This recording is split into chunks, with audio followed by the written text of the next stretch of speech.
What's up, guys? Swift here, today talking about another undrafted free agent that I believe could be a gem and has a chance to stick around. Now, I'm not going to go as far as say he's the next Kurt Warner like my guy at Just Another Year Chicago did. I do think he has a lot of potential, and I really like his game. He's a really good passer, and he's actually very athletic as well, fitting the mold of an athletic quarterback to back up Justin Fields. Today I'm going to give a mini scouting report on Tyson Bagent. I did watch 5 games of his senior season film and 1 game from his junior season. Let's get right into it. Bagent won back-to-back state championships his last 2 seasons in high school, going 28-0 to finish out his high school career. He had 49 total touchdowns and only 3 interceptions his senior season. Somehow he was a 0-star recruit and didn't get the attention he deserved, so he chose to attend the school both of his parents went to at Shepherd. He started as a true freshman, throwing for over 3,000 yards, 32 touchdowns, and 13 interceptions. He followed that up with another great year in 2019. He threw for over 4,300 yards and 36 touchdowns with only 13 picks. His 2020 season was ruined due to COVID. He could have transferred after his junior season and played at a bigger school. He actually entered the transfer portal and visited 2 teams, Maryland and West Virginia, but he hit a snag. Transferring to a bigger school would leave him short of the credit requirements to graduate, and he would have had to stay 2 more years instead of 1. He returned to Shepherd for his senior season and lit up scoreboards all year long, again averaging over 300 yards per game. Let's look at his statistics over his final 2 seasons at Shepherd after only getting to play 1 game in 2020 due to COVID. In 2021, he threw for 5,000 yards, 53 touchdowns, 13 interceptions, and he ran for 3 more TDs. He was a first-team All-American as a Division II player and was the D2 Player of the Year, also winning the Harlan Hill Trophy. His senior season, he would throw for 4,580 yards, 41 touchdowns, and 8 interceptions, while rushing for another 5 TDs. He was again a first-team All-American and the Division II Player of the Year back-to-back seasons. He had a good shot at being the first Division II quarterback drafted since 1994 when Perry Klein was taken. After his college career, he would follow that up by attending the Senior Bowl. He was on Luke Getzey's American squad and was the most promising QB in practice all week long and seemed to build a special relationship with Luke Getzey. After being the best QB in practice all week, the other 2 QBs both struggled mightily during the game, and Tyson Bagent was the QB who got the offense going late, but the drive ended in an interception. He was 17 for 22 for 138 yards and an interception on the game. He never looked overwhelmed, and he looked like a guy who could stick as an NFL backup. Next up, his dad, Tyler Bagent, is a 28-time world champion arm wrestler. He is considered the best left-handed arm wrestler of all time. He was very popular at the Senior Bowl and arm wrestled an NFL reporter on the sideline and told his story. It was pretty funny. I showed this off and talked about it during the Senior Bowl week. Ever done this before?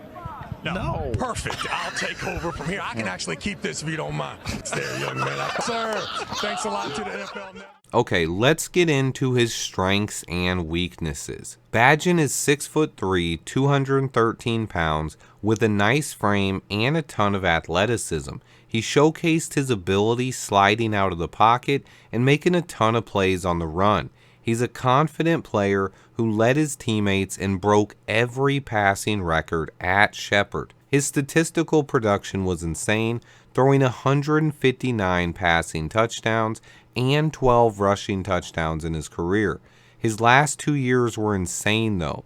throwing 5,000 yards with 56 total TDs, and then throwing 4,500 yards to go with 46 total TDs and only 8 interceptions. He threw for over 17,000 yards on his career and had a completion percentage of 69%. He scored an 8.97 on the relative athletic score and has a lot more athleticism than most people give him credit for. All right, let's get into his weaknesses and limitations.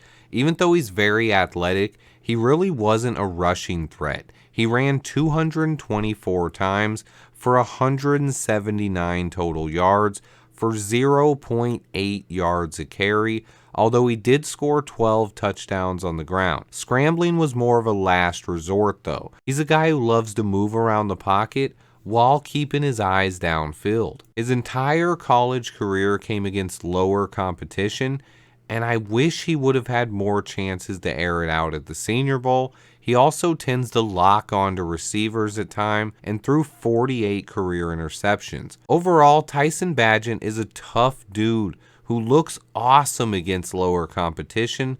He has a nice arm and a ton of athleticism. I think his ceiling is capped a bit. He will face a steep learning curve and jump in talent at the NFL level. I think he will be a fun guy to watch in preseason, and fans should like him. I think he has a good chance to stick around as a backup, but he's gonna experience his share of ups and downs. A recent change in the NFL rules, though, changing the third QB rule, helps his chances of sticking around. We all saw what happened to the 49ers last year, not having a third QB on the roster. Teams don't want to make that mistake again, and the NFL made a new rule change to protect teams from that.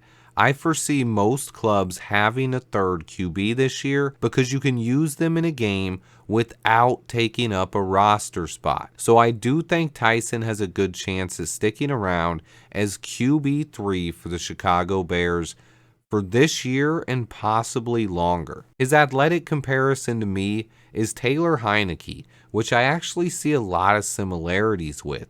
I think he has the potential to develop into a Heineke-like player, a solid backup who can win games if needed and not stall the offense if the starter goes down. I think he has some development to do, though, and I think he has some limitations and will probably not develop into a starting quarterback. I do love his story and toughness, though, and think he can stick around in the NFL as a capable backup quarterback. Finding this guy as an undrafted free agent could prove to be another diamond in the rough by Ryan Poles. And yes, finding a competent backup QB or anyone who makes the roster on a good team as an undrafted free agent is considered a gem.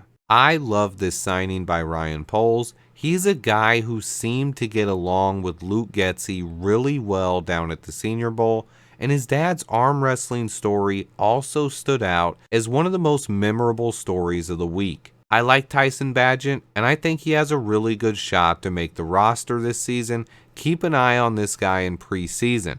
Let me know what you guys think. Also, remember to hit that like button. I have so much more coming. If you missed the Tyreek Stevenson All-22, I just dropped that recently. And I have the Terrell Smith All-22 coming this weekend. Stay tuned, guys. And until next time, bear down. And what is realistic for Tyson and where he gets drafted? My man, the realistic for me is that he is the #1 player in this year's draft. He's by far the best player that I've ever coached. If Trevor Lawrence called up and said, hey, I want to do a grad year at Shepherd University, I wouldn't trade Tyson or take him off the field. See Division II quarterbacks get drafted very often. I think Bagent's going to wind up being a late-round pick. Worst case, he's a priority free agent. What usually Swifty in the house!